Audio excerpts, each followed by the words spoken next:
pertama yaitu hubungan perspektif global dengan globalisasi. Menurut John Huckel dalam Merriam-Webster pada tahun 1996 menyatakan bahwa globalisasi adalah suatu proses dengan kejadian, keputusan, dan kegiatan di salah satu bagian dunia menjadi suatu konsekuensi yang signifikan bagi individu dan masyarakat di daerah yang jauh. Nah, mata kuliah perspektif global mengkaji mengenai cara pandang terhadap masalah global atau mengkaji mengenai isu-isu yang berkaitan dengan politik, ekonomi, sosial budaya, pendidikan, dan lain sebagainya dalam lingkup global. Nah, hal ini tentunya memiliki kaitan dengan globalisasi karena yang dikaji dalam mata kuliah perspektif global merupakan masalah-masalah atau isu yang terjadi secara global atau mendunia. Yang kedua yaitu konsep perspektif global mempengaruhi dunia.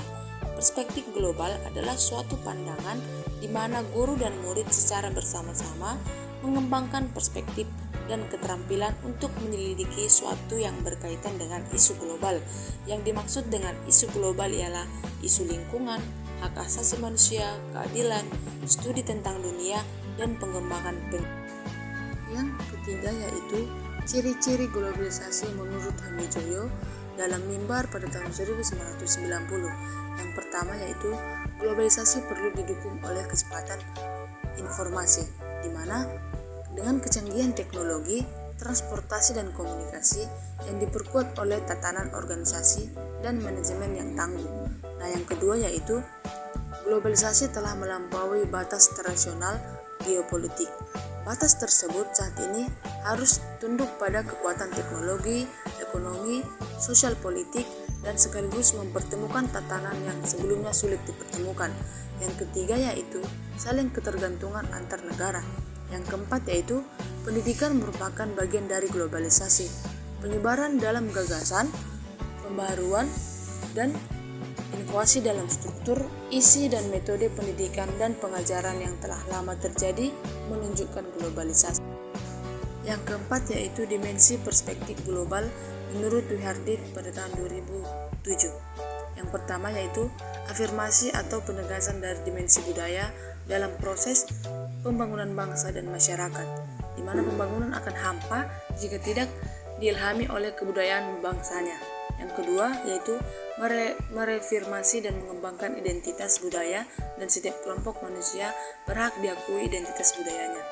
Yang ketiga yaitu partisipasi, bahwa dalam pengembangan suatu bangsa dan negara, partisipasi dari masyarakat sangat diperlukan. Yang keempat yaitu memajukan kerjasama budaya antar bangsa.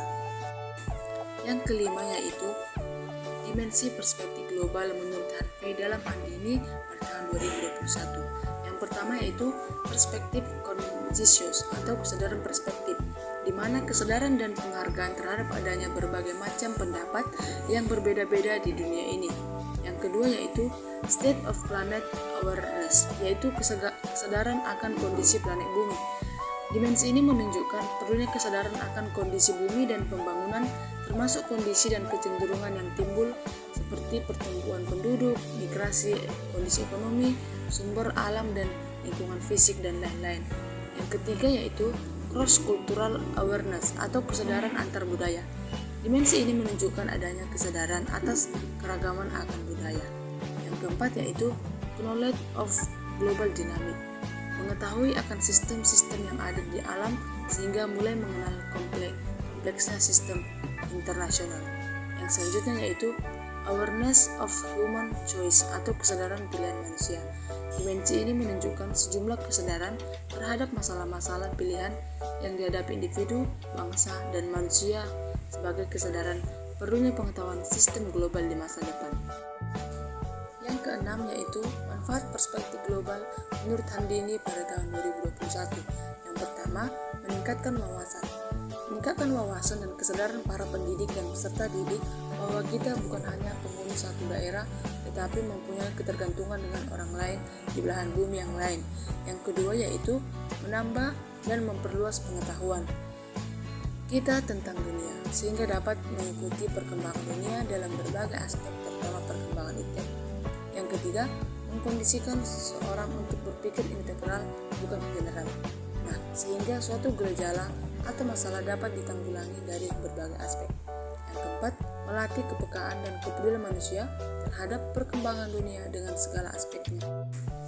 Yang terakhir yaitu tujuan perspektif global menurut Merrifield pada tahun 1997.